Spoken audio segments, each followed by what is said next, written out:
Paz, igreja, tudo bem com vocês? Então, e nesse vídeo de hoje eu quero aqui prosseguir com a leitura, lendo alguns capítulos, alguns tópicos do livro A Face Oculta do Amor, e ali fala sobre o espírito da sensualidade, né? Desmascarando o espírito da sensualidade.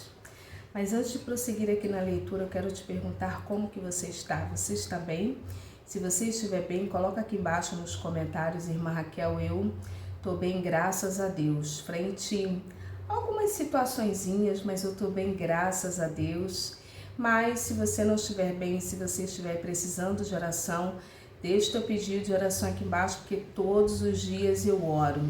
Oro no meu recinto secreto de oração, oro por cada inscrito, cada pessoa que vem, que comenta. Eu oro pelos meus seguidores também lá no Instagram, que é Raquel Mariana Oficial. É tudo minúsculo, tudo junto. E lá você já vai ver a minha foto. Se quiser também mandar, alguma solicitação, falar alguma coisa pessoal, você pode também deixar lá, nas mensagens, ou se preferir, tem também o e-mail que eu vou deixar tudo aqui embaixo, tá bom? Então, por que eu resolvi ler, esse livro aqui no canal? E se você quiser adquirir, ter um exemplar na sua casa, eu vou deixar também o link aqui embaixo. Mas por que é que eu resolvi ler? Porque, primeiro, esse livro, ele teve um impacto muito grande na minha vida. É um livro que eu procuro ter na minha cabeceira, eu sempre releio, e ele foi um livro assim que abriu muito o meu entendimento. Eu quero aqui fazer uma ressalva que o primeiro livro que nós devemos ler, o nosso manual de regra, de fé e de prática, é a palavra do Senhor, irmãs. Não podemos ficar lendo também vários outros livros e deixar a palavra de Deus de lado, né? Não recomendo. Mas são livros, são conhecimentos que agregam muito a nossa vida cristã, fortalece, aumenta a nossa fé, edifica. Sabe que o próprio Deus ele vai dizer, que o meu povo perece por falta de conhecimento. Esse conhecimento é um conhecimento dele, do Deus Todo-Poderoso, por intermédio da sua palavra, e o conhecimento das coisas que nos cercam, que nos rodeiam. Eu tenho aprendido que uma das formas que o inimigo ele atua e que ele age na nossa vida é na ignorância. Mas, Raquel, o que é ignorância? Ignorância é você não ter o conhecimento ou não saber o conhecimento das coisas, o funcionamento, melhor dizendo, das coisas. Ignorância é você ignorar, é você não querer saber. Ignorância é você rejeitar todo conhecimento, toda forma de saber. É bem verdade que nós que estamos aqui, nós estamos em busca da sabedoria. E sabedoria, ela não vem aqui da terra. A sabedoria, ela vem de Deus, ela vem dos céus. É tanto que Tiago ele vai dizer, que se alguém tem falta de sabedoria, peça a Deus que a todos dá deliberadamente.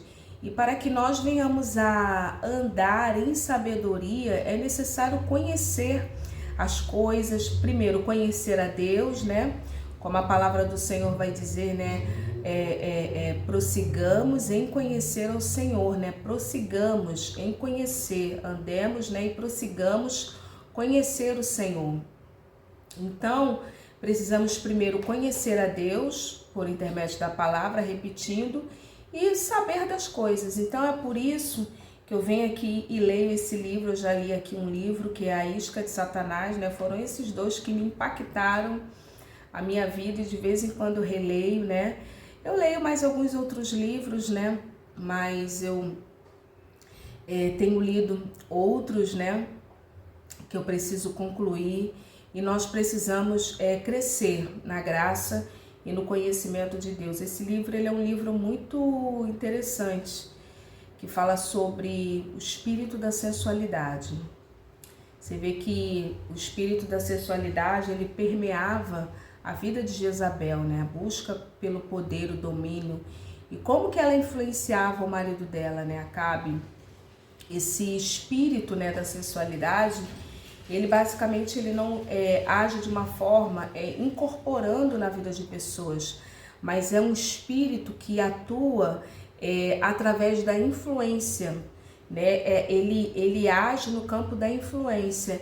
E pasmem todas vocês, esse espírito muitas das vezes ele entra nas igrejas no planeta, né? Por isso que o pastor, o líder, a líder deve estar sempre observando, estar atento, porque esse espírito ele entra de uma forma muito sorrateira na igreja e ele age de uma forma muito sorrateira, né? Ele age na questão da sedução, é pecado. Sensualidade no sentido negativo, né? Sensualidade, tudo aquilo que chama atenção para o corpo, tudo aquilo que cultua o corpo. Vivemos numa época assim, né, amada igreja? Culto ao corpo, culto ao homem, né? O homem no centro do universo, né? Mas enfim, eu quero ler aqui mais alguns trechos do livro, não vou ler o livro todo, mas é apenas alguns trechos do livro, tá bom? Falei muito aqui, se você tiver alguma pergunta, coloca aqui embaixo, tá bom? Vamos lá. Tópico 2, tentação e pecado. Se quisermos soluções verdadeiras, precisamos lidar com as causas e não efeitos ou meros sintomas. O ponto de partida para isto é uma compreensão bíblica equilibrada do conceito de tentação e pecado. Uma falha nesta compreensão pode provar paradigmas religiosos e um desenvolvimento dessas situações. Você vê que ele falou aqui, né, que precisamos lidar com a causa e não com os efeitos ou meros sintomas. Irmãs, eu acredito que é muito ruim quando você expulsa um demônio de uma pessoa e não age na causa. Qual é a porta que aquilo está entrando? Qual é a brecha que a pessoa está dando?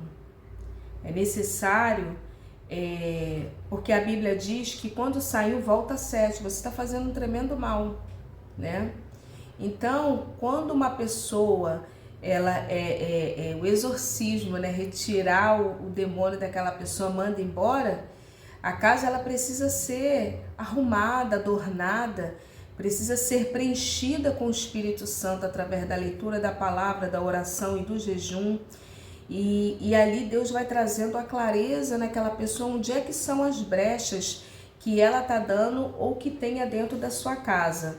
Então aqui ele fala, né, das causas e não dos efeitos. Definindo a tentação. O pecado não é algo instantâneo, é sempre precedido de tentação e pelo processo de reagirmos a ela. Ou seja, ser tentado não é pecado e toda tentação pode ser vencida, por isso todo pecado pode ser evitado. Não podemos de maneira alguma fazer da tentação um pretexto para o pecado. Mas a Bíblia diz que deixemos todo embaraço, o pecado que tão de perto nos rodeia e corramos para a carreira que a nós está proposta. Sabe que, eu não sei, né? Eu tô fechando aqui a janela que tá ventando muito. Sabe que, por exemplo, né, um adultério. Uma pessoa, quando ela comete esse pecado, existem etapas, amada igreja. Existem etapas, irmã Raquel, existem etapas. Então ele fala aqui, né, que é um processo. E se você cortar aquilo ali já no início, mas não, aí olha, aí cobiça, aí deseja, aí troca telefone, aí se aproxima. Você vê que é todo um passo a passo. Até os finalmente, que todos vocês já sabem. Então isso precisa ser quebrado no início. Olhou uma vez, ponto final. Agora olhou e maquinou, e a mente. Por isso que santidade é pureza de mente e pureza de coração. Você olhou, cobiçou, Jesus já falou, já é pecado. Jesus já falou, é pecado. Não precisa nem ir para as vias de fato. Mas ali, eu recomendo que você peça perdão a Deus e desvie o teu pensamento, porque tudo começa aqui, ó. Santidade, irmãs, começa na mente e no coração. Apóstolo Paulo, ele vai dizer, né, e não vos conformeis com este século, mas transformai-vos pela renovação do vosso entendimento. Tudo começa no campo da mente. Então, quando você for orar, você ora a Deus, pedindo a Deus o capacete da salvação, que está lá na armadura, né, de Efésios capítulo 6, lá tem a armadura. Você pode pedir toda aquela armadura. Vamos lá. Mas cada um é tentado quando atraído e engodado pela sua própria concupiscência. Depois, havendo a concupiscência concebido, dá luz ao pecado. E o pecado, sendo consumado, gera morte. Porque o salário do pecado é a morte. Tiago 14:15, né? Capítulo 1, 14:15. Então, assim, irmãs, aqui fala, né? Cada um é tentado e atraído e engodado pela sua própria concupiscência. Irmãs, cada um tem uma fraqueza. Cada um tem uma fraqueza, cada um, ó, ele fala que cada um é tentado e atraído e engodado pela sua própria fraqueza, a sua própria concupiscência. Depois, havendo a concupiscência concebido, dá luz ao pecado. Ou seja, se você estava no mundo, bebia bebida alcoólica, e você foi para o reino de Deus e Deus te libertou e aquilo era a tua fraqueza, o que acontece? Quando você for no mercado, nem passa naquela parte de bebidas, passa longe. Alguém vir te oferecer uma bala de rum, você nem aceita. Passa longe de bar. Eu sei que ali naquela esquina tem um bar lá, aí a pessoa é suscetível a pecar ou entrar ali naquele bar, ó, passa longe, dá a volta, faz um caminho mais longo, porque ele fala que cada um é tentado segundo, atraído e engodado pela sua própria concupiscência, e não ir na força do braço, porque nós somos muito fracos. Senhor, me ajuda, Senhor, me livra, Senhor, me dá uma estratégia, me ajude a passar por aquela outra rua. Por exemplo, se a tua fraqueza era pornografia pela madrugada, tira o monitor do computador do quarto, coloca na sala onde todos possam ver, né? Vamos lá. Esse texto mostra que aí a pessoa, né, abrindo um parênteses aqui, né? Porque colocando na sala, a pessoa sabe que ela ali vai ficar limitada a todos verem, então ela não vai acessar sites, né, dessa natureza, tá bom? Esse texto mostra a tentação, bem como a reação a ela como processo de gravidez do pecado. Precisamos aprender a abortar o pecado nas nossas vidas, e isso depende inteiramente de como nos relacionamos com a tentação. Acredito que muitas pessoas pecam menos que imaginam, ou seja, é comum vermos alguém se condenando porque foi tentado, sem ainda ter consumado o pecado. Devemos ressaltar que a palavra concupiscência significa apenas um desejo forte, uma propensão ou inclinação acentuada. Poderíamos dizer que o processo de tentação se dá em 4 fases quase que simultâneas. Subtópico 1. Uma concupiscência. Um simples desejo, seja ele mau ou bom, que entra pelos pensamentos. Existem 2 pontos críticos nesse sentido. Primeiro, se esse desejo ele é qualificado como mau, ou seja, ele quebra a lei do amor. Segundo, independente de ser mau, o domínio que ele exerce sobre nós. Um desejo lícito, porém desequilibrado, é potencialmente nocivo. Nem sempre somos responsáveis pelos pensamentos e desejos que chegam à nossa mente. Eles podem vir tanto de fora, como também podem proceder do nosso próprio coração, né? Marcos 7, 21. 21 até o 23. Nós somos responsáveis por aquilo que nós pensamos. Por isso que a Bíblia vai dizer, né? Eu vou falando, eu vou lembrando dos textos, né? A Bíblia vai dizer assim: tudo que é puro, tudo que é amável, tudo que é honesto, tudo que é de boa fama, se há alguma virtude, algum louvor nisso pensai. O texto é mais ou menos assim. Ou seja, tudo que é bom, tudo que é elevado, É isso que deve ocupar o nosso pensamento, né? Porque tudo começa no nosso pensamento. Uma pessoa fracassada começa no pensamento, uma pessoa bem-sucedida começa no pensamento. 2. Atraídos pela concupiscência. Nos interessamos pela nova ideia e consideramos sua conveniência. A voz do egoísmo emite sua opinião que parece ser convincente.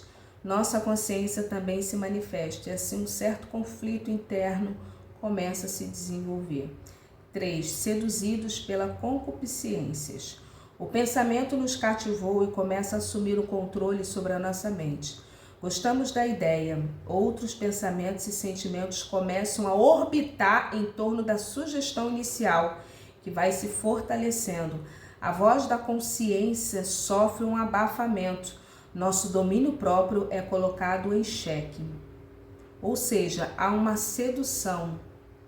Quando há uma sedução, a voz da nossa consciência, ou seja, não vai, não é assim. E o próprio Espírito Santo, né? A voz vai sendo calada. Por quê? Porque a pessoa já está sendo seduzida, já vai alimentando aqueles pensamentos e aqueles sentimentos. Aí ele fala, né, que a voz da consciência, ela sofre um abafamento e o nosso domínio próprio ele é colocado em xeque, né? E ali o inimigo já entrou há muito tempo. E as vias de fato é só um detalhe. 4. Cativados pela concupiscência. Casamos nossa vontade com aquele desejo inicial, nos subjugando a todas as suas sugestões. É só uma questão de tempo e o ato pecaminoso concebido interiormente vai se evidenciar. Esse processo pode dar-se todo na mente e torna-se pecado sem exteriorizar-se. Se não resistirmos à tentação quando ainda se encontra no primeiro nível de um simples desejo ou pensamento, ela poderá seguir o seu curso, resultado em pecado. A tentação não está obrigatoriamente ligada à pecaminosidade. Tanto Adão como Jesus não possuíam pecado e ambos foram tentados. Adão cedeu à tentação, enquanto Jesus mostrou que pode vencê-la. A tentação pode vir tanto de dentro de nós como também de uma influência externa. Muitas vezes atribuímos ao diabo tentações que brotam em nós mesmos, que na verdade são frutos dos nossos desejos egoístas. No caso dos anjos que caíram, por exemplo, eles nunca haviam pecado antes e não tiveram nenhuma influência externa de tentação. No entanto, foram tentados. É certo também que Satanás está constantemente analisando nossos pontos fracos e disparando seus dardos inflamados, tentando furtar nossa autoridade através do pecado. Ou seja, nós temos, irmãs, autoridade dada por Deus sobre o pecado. Não, eu não vou. Eu decido, eu rejeito, né? Nós temos autoridade sobre o pecado. Ele fala aqui, ó, mas essa questão da sedução, né? A pessoa que já está atraída, esse é o quarto tópico. A pessoa que ela já está cativada pelo pecado. O que acontece? Devido a essa condição, a autoridade que o autor fala, né? A autoridade, ela é furtada através do pecado. O grande segredo de vencer a tentação está na velocidade com a qual reagimos a ela. Quanto mais demoramos em reagir, maior se torna a possibilidade de consumar o pecado. Quanto menos tempo nos permitimos ficar exposto à tentação, mais facilmente a venceremos. É indispensável desenvolvermos uma habilidade espiritual de resistir à tentação. Quanto mais resistimos à tentação, mais imunidade adquirimos em relação àquela área. A mente é o campo de batalha. Tem um livro da Joyce Meyer, né, que fala que a mente é um campo de batalha. Muito bom. Se você quiser adquirir, muito bom. Por isso precisamos bombardear os pensamentos de tentação com verdades vivas da palavra de Deus, como Jesus disse ao diabo. Para isso acontecer na prática, é indispensável o devocional diário, um relacionamento responsável com Deus na palavra e na oração, redunda numa vida plena de discernimento espiritual e domínio próprio. Então, o devocional, irmãs, ele é muito importante. Tem gente que tá aqui, que só lê a Bíblia quando vai para a igreja, só pega a Bíblia quando vai para a igreja. A Bíblia não é para você pegar só dia de domingo que é para ir para a igreja não, ô amada igreja. E aí, vê tudo, né? Vê filmes, passa 2 horas vendo filmes, fazendo outras coisas, mas não prioriza a palavra de Deus e depois fala que ama a Deus. Eu não estou julgando, mas eu estou falando que quando você ama a Deus, você quer ouvir a voz de Deus pela palavra. Experimente fazer um devocional diário. Você que está tendo dificuldades, até mesmo você que está tendo dificuldades, até mesmo de ouvir a voz de Deus, faça o jejum, né? Então, eu quero terminar aqui, né, e vou fazer uma consideração. Um outro subtópico para terminarmos. Atração e intenção. Eu, porém, vos digo que qualquer que se atentar olhando para uma mulher e a cobiçar, já em seu coração cometeu adultério com ela. Mateus 5:28, que eu havia falado. Nesse texto, Jesus não confronta a atração, mas a intenção sexual desordenada e ilícita. Por isso, irmãs, que eu falo, e é o que eu acredito, que a pureza da mente é a pureza do coração. Na verdade, a santificação ela começa na mente. Não adianta nós passarmos uma imagem de santidade, e aqui entra também nos usos e costumes, né, que eu já falei aqui, já me criticaram, aparentar uma imagem exterior de santidade, de homem de Deus e de mulher de Deus, quanto que no seu interior está cedendo à tentação e ao pecado. Para esclarecermos as relações intersexuais, é relevante distinguirmos esses 2 conceitos, atração e intenção. Primeiro você olha, você é atraído, né, como eu falei aqui. E a intenção, atração e intenção estão na base da tentação, ou seja, o pilar, e o pecado e pecado, respectivamente. A atração corresponde à tentação, assim como a intenção ao pecado. Atração e tentação são involuntários, intenção e pecado. Ou seja, atração e tentação são involuntários. Por exemplo, você olhou, né, um varão, um homem, você passou na rua, você viu uma pessoa, achou bonito. Ponto final. Ponto final. Tem que ficar olhando 2, 3 vezes. Aí já tá isso aqui, ó, intenção. Você olhou uma vez, bonito, fulano bonito, ou fulana, né? No caso dos homens, né, dos varões. Agora, ficar olhando aquilo ali já com intenção, é o que ele tá falando aqui, ó. Assim como a intenção é um pecado, atração e tentação são involuntários. Intenção e pecado, por sua vez, obviamente, são consequência de um ato voluntário e, portanto, da nossa responsabilidade. É fundamental compreendermos que a atração intersexual é algo instintivo, natural, biológico e hormonal. Todo ser humano normal em relação ao sexo oposto está sujeito à atração física. Precisamos trabalhar com a intenção. A intenção vai governar ou desgovernar a atração. Por isso, o pecado é, a rigor, uma questão de intenção e não de atração. O desejo sexual em si não deve ser castrado. Neste caso, estaremos pondo sobre nós um jugo que agride a nossa própria natureza. E Deus não quer isso, viu? A atração sem uma intenção ilícita não tem nenhuma conotação pecaminosa. Podemos e devemos satisfazer nossa sexualidade dentro de suas leis e também de seus limites. Então, nesse tópico aqui, eu falei sobre a tentação e o pecado. Houve o que? A definição da tentação. A concupiscência. O que é concupiscência? 2. Atraídos pela concupiscência.